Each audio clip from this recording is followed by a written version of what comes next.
प्रभु तेरी वाणी जीवन की रोटी, नैनों की ज्योति अंधेरा मिटाती।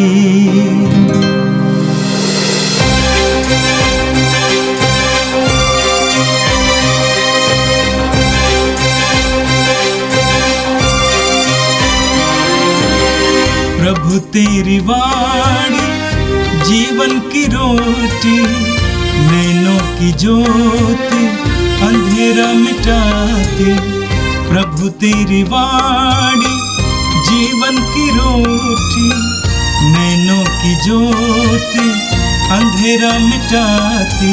वाणी वाणी वाणी वाणी वाणी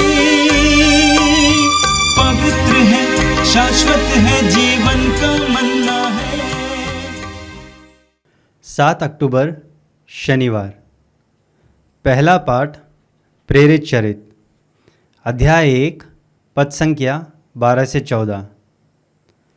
यीशु के स्वर्गारोहण के बाद प्रेरित जैतून नामक पहाड़ से लौटे। यह पहाड़ यरूशलेम के निकट विश्राम दिवस की यात्रा की दूरी पर है।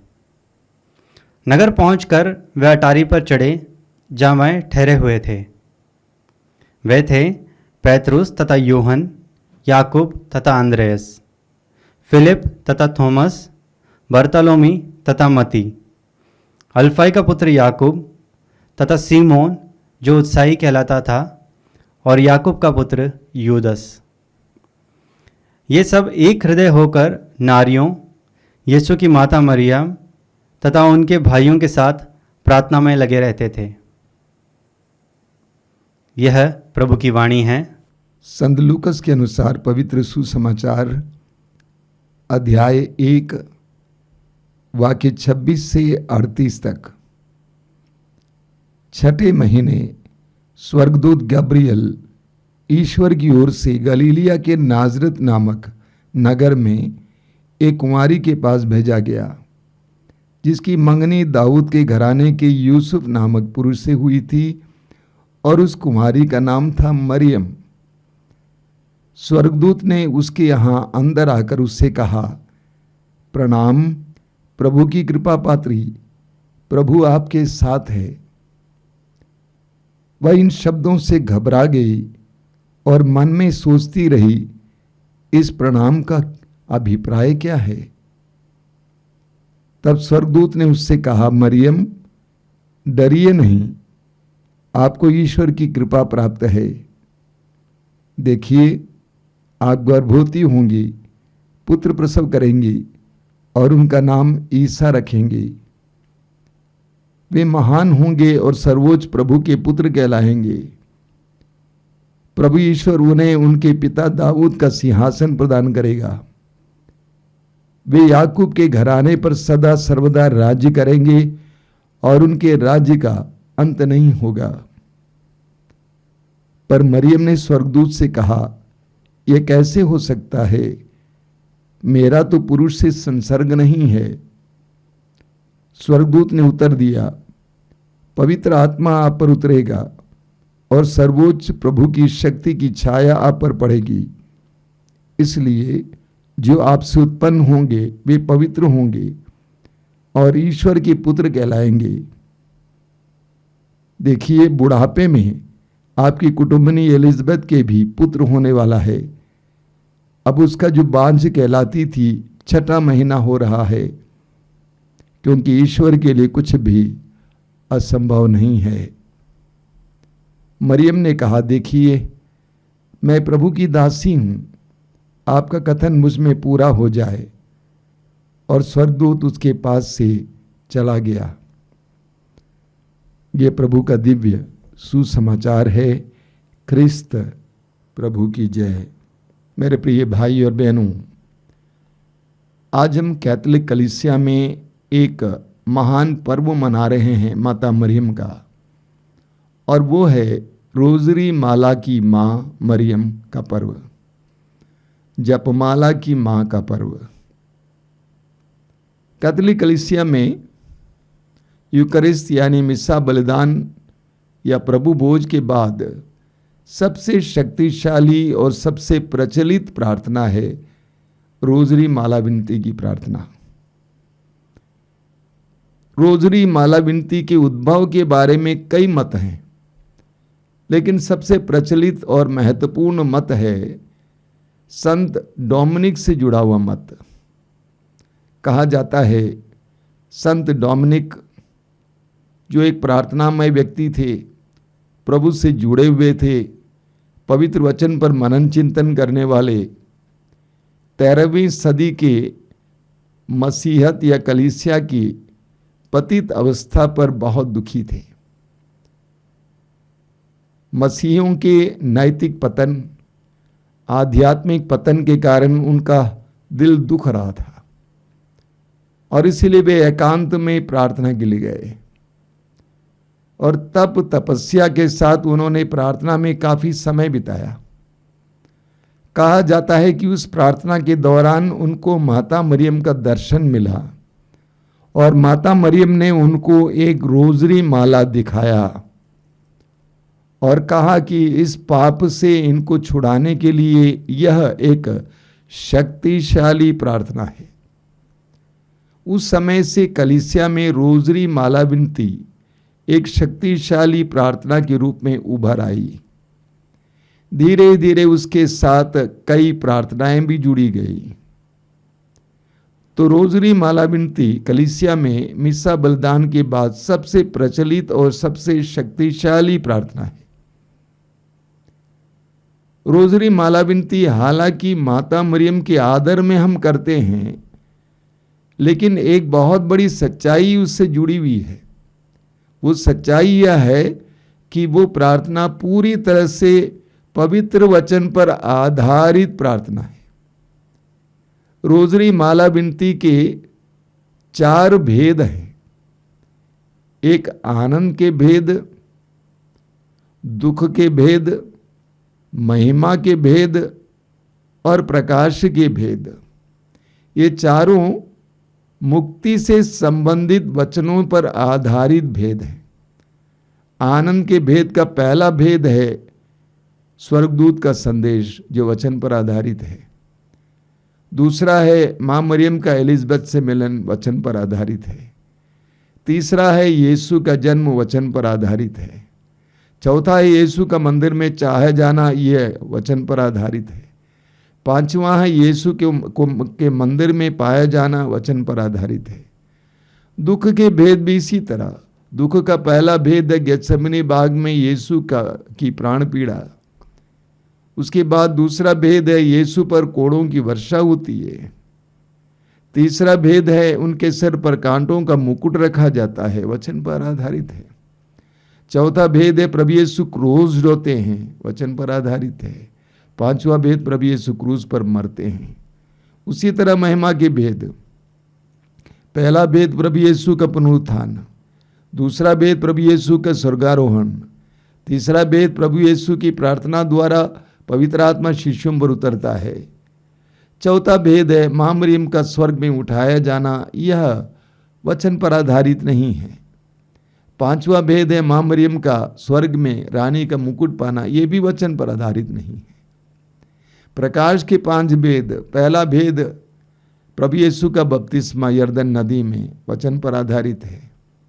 दूसरा भेद काना की विवाह भोज में जल को अंगूरी में परिवर्तित करना, वचन पर आधारित है। तीसरा भेद प्रभु यीशु के सुसमाचार की घोषणा, वचन पर आधारित है। चौथा भेद प्रभु यीशु का रूपांतरण, वचन पर आधारित है। पांचवा भेद प्रभु यीशु यूकरिस्ट यानी परम प्रसाद की स्थापना करते, वचन पर आधारित। तो ये रोजरी माला विनती के सभी भेद पवित्र वचन पर आधारित है। इतना ही नहीं, जो प्रार्थना हम बोलते हैं, प्रणाम मरिया कृपा पूर्ण प्रभु आपके साथ है, ये स्वर्गदूत गब्रियल ने मरियम से कहा, वचन में लिखा हुआ है। आगे हम प्रार्थना में बोलते हैं धन्य आप स्त्रियों में और धन्य है आपके गर्भ का फल, यह एलिजबेथ के द्वारा मरियम से बोली गई बात है। उसके बाद जो प्रार्थना है मरियम से, वह वचन में नहीं है। हे संत मरिया, हे पवित्र मरिया, परमेश्वर की माँ, प्रभु की माँ, हमारे लिए प्रार्थना करना अब और हमारे अनंत काल तक। इतना ही नहीं, रोजरी माला में हम लोग 6 बार ये हमारे पिता की प्रार्थना बोलते हैं। यह प्रभु यीशु की सिखाई हुई प्रार्थना है। तो कुल मिलाकर हम देखेंगे रोजरी माला विनती की प्रार्थना पूरी तरह से पवित्र वचन पर आधारित प्रार्थना है। दूसरी बात, वह शक्तिशाली प्रार्थना है। जहाँ कहीं भी माता मरियम ने दर्शन दिया, बाद में दर्शनों में अक्सर माँ मरियम लोगों को प्रेरित करते हैं कि वे रोजरी माला विनती बोला करें। रोजरी माला विनती शैतान से संघर्ष में हमारे लिए एक शक्तिशाली शस्त्र है। रोजरी माला विनती एक शक्तिशाली शस्त्र है, प्रलोभन के समय एक शक्तिशाली शस्त्र है। एक बार मैंने एक बहन को यहाँ पे बुलाया था लोगों को रोजरी माला विनती के बारे में बताने के लिए। उन्होंने कहा कि रोजरी के हर एक दाने में इतनी शक्ति है, वो बंदूक की गोली से भी ज़्यादा शक्तिशाली है। वास्तव में विश्वास के साथ जब रोजरी माला विनती बोली जाती है तो उसमें बहुत बड़ी शक्ति होती है। यही कारण है कि कलीसिया में इसका प्रयोग होता है। विशेष करके हर मसीही परिवार के लिए, कैथोलिक परिवार के लिए संरक्षण के लिए एक शक्तिशाली प्रार्थना है रोजरी माला विनती। आजकल मैंने देखा है न केवल कैथोलिक कलीसिया के लोग बल्कि अन्य कई मसीही भी रोजरी माला विनती किया करते हैं। तो आज हम रोजरी माला की माँ मरियम का पर्व मनाते हैं। आज का पहला पाठ प्रेरित चरित्र के अध्याय 1 से लिया गया था, उसके वाक्य 12 से। प्रभु यीशु ने अपने स्वर्गारोहण से पहले अपने शिष्यों से कहा कि उनको पवित्र आत्मा का सामर्थ्य ग्रहण करना अनिवार्य है। प्रेरित चरित्र अध्याय 1 वाक्य 4 और 5 में हम पढ़ते हैं कि प्रभु ने उनसे कहा कि तुम पवित्र आत्मा ईश्वर की प्रतिज्ञा की प्रतीक्षा करो। लूकास के सुसमाचार के अध्याय 24 उसके वाक्य 49 में हम पढ़ते हैं कि प्रभु ने कहा जब तक कि तुम ऊपर की शक्ति से संपन्न ना हो जाओ तब तक तुम शहर में बने रहो। और आज के पाठ में आपने सुना कि शिष्य पवित्र नारियों और विशेष करके माता मरियम के साथ मिलकर पवित्र आत्मा के अभिषेक के लिए तैयारी कर रहे थे, प्रार्थना कर रहे थे। मानव जाति में सबसे ज्यादा पवित्र आत्मा का अभिषेक प्राप्त व्यक्ति है यीशु की मां मरियम। जैसा कि आज के सुसमाचार में हमने सुना, पवित्र आत्मा उनके ऊपर उतर आया और शब्द देहधारी हुआ। मुक्तिदाता ने उनके गर्भ में जन्म लिया। तो सबसे ज्यादा पवित्र आत्मा का अभिषेक प्राप्त व्यक्ति मां मरियम है और उन्होंने शिष्यों को पवित्र आत्मा के अभिषेक के लिए तैयार किया। आज हम रोजरी की माला विनती के मां का त्योहार मनाते हैं। जब जब हम रोजरी माला विनती बोलते हैं, हम मां मरियम से प्रार्थना नहीं करते हैं, बल्कि मां मरियम के द्वारा और मां मरियम के साथ प्रार्थना करते हैं। हम उनसे कहते हैं कि हमारे लिए प्रार्थना कर। अब मां मरियम के साथ और मां मरियम के द्वारा प्रार्थना करते हैं। और आज का सुसमाचार लूकास के सुसमाचार की अध्याय 1 से लिया गया था, जहां पर हमने सुना स्वर्गदूत के संदेश के बारे में। मानव मुक्ति के लिए, संसार की मुक्ति के लिए मुक्तिदाता के आगमन के बारे में संदेश स्वर्गदूत ने मां मरियम को सुनाया। हमने सुना आज के सुसमाचार में कि स्वर्गदूत माता मरियम के पास आता है और कहता है, प्रणाम प्रभु की कृपा पात्री, प्रभु आपके साथ है। पूरी बाइबल में हम पढ़ते हैं कि ईश्वर अपने दूतों को अपने चुने हुए लोगों के पास भेजता है, लेकिन कहीं भी स्वर्गदूतों को मनुष्य को इस प्रकार संबोधित करते हुए हम नहीं देखते हैं। एकमात्र मरियम को स्वर्गदूत ने प्रणाम कहा। मरियम प्रणाम के योग्य थी। क्या कारण है? स्वर्गदूत स्वयं कहता है, प्रभु की कृपा पात्री हैं आप और प्रभु आपके साथ हैं। आप प्रभु की कृपा पात्री हैं और प्रभु आपके साथ हैं। स्वर्गदूत ने आगे कहा कि आपको ईश्वर की कृपा प्राप्त है। मरियम ईश्वर के द्वारा चुनी गई वह नारी थी जिसके द्वारा संसार के मुक्तिदाता यीशु को इस संसार में आना था। कितनी महान है! ईश्वर ने सारे संसार में सदियों में एक नारी को पाया जो मुक्तिदाता को ग्रहण करने योग्य थी। स्वर्गदूत ने कहा, पवित्र आत्मा पर उतरेगा, सर्वोच्च शक्ति की छाया पर पड़ेगी, इसलिए जो आपसे उत्पन्न होंगे वो पवित्र होंगे और ईश्वर का पुत्र कहलाएंगे। मरियम इन सारी बातों को समझ नहीं पाई, इसलिए अंत में स्वर्गदूत मरियम को एक साक्ष्य सुनाता है। स्वर्गदूत कहता है कि आपकी कुटुंबिनी एलिजाबेथ जो वृद्धावस्था में हैं और बांझ हैं, गर्भवती हैं और अब 6वां महीना है। मरियम, ईश्वर के लिए कुछ भी असंभव नहीं है। ये सुनते ही मरियम ने कहा, देखिए मैं प्रभु की दासी हूं। यह एक जबरदस्त अभिव्यक्ति है। देखिए मैं प्रभु की दासी हूं और आपका कथन मुझ में पूरा हो जाए। निसंकोच मरियम, उस युवती ने, जवान लड़की ने ईश्वर को हां कहा। उसने ये नहीं सोचा कि आगे क्या होगा, लोग क्या कहेंगे, समाज क्या कहेगा।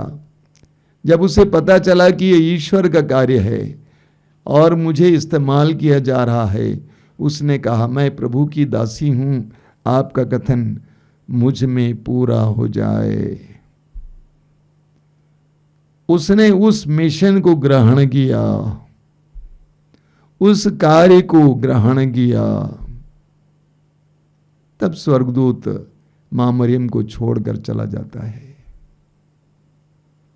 एक बहुत ही सुंदर प्रसंग है और मनुष्य के लिए, आप और मेरे लिए भी ईश्वर के मन में एक सपना है, एक योजना है। कभी कभी प्रभु हमारे सामने इसे प्रकट करते हैं, लेकिन अक्सर हम नकारते हैं। हम उन सारी चीजों को इस संसार में चुनते हैं जो हमारे लिए सुविधाजनक है, अच्छा लगता है। मरियम के लिए आसान नहीं था, लेकिन मरियम ने चुन लिया, क्योंकि देखिए उन्होंने क्या कहा, मैं प्रभु की दासी हूं। ये मेरी पहचान है। एक विश्वासी, एक मसीही की पहचान यह है कि मैं प्रभु की दासी हूं, मैं प्रभु का दास हूं। ये विश्वासी की भी पहचान है। इस महान पर्व के अवसर पर आइए हम लोग प्रार्थना करें कि हम भी माता मरियम की तरफ बने। आंखें बंद कीजिए। प्रभु यीशु, धन्यवाद देते हैं माता मरियम के सुंदर वरदान के लिए। वो हमारे लिए सबसे महान आदर्श हैं, मनुष्यों में सबसे महान आदर्श, और वो हमारी सहायिका भी हैं। प्रभु यीशु, हम तुझसे प्रार्थना करते हैं, माता मरियम की तरह ईश्वर के प्रति पूरी तरह से समर्पित होने और ये कहने के लिए कि मैं प्रभु की दासी हूं, प्रभु का दास हूं, हमें कृपा दीजिए। ये प्रभु यीशु इन वचनों को सुनने वाले मेरे भाई बहनों को आशीर्वाद देना। आज का संपूर्ण दिन उनके लिए आशीष का दिन बने, अनुग्रह का दिन बने। हमारी इस प्रार्थना को ग्रहण कर। आमीन। प्रभु तेरी वाणी जीवन की रोटी, नैनों की ज्योति अंधेरा मिटाती। वाणी वाणी वाणी वाणी वाणी पवित्र है, शाश्वत है, जीवन का मन्ना है।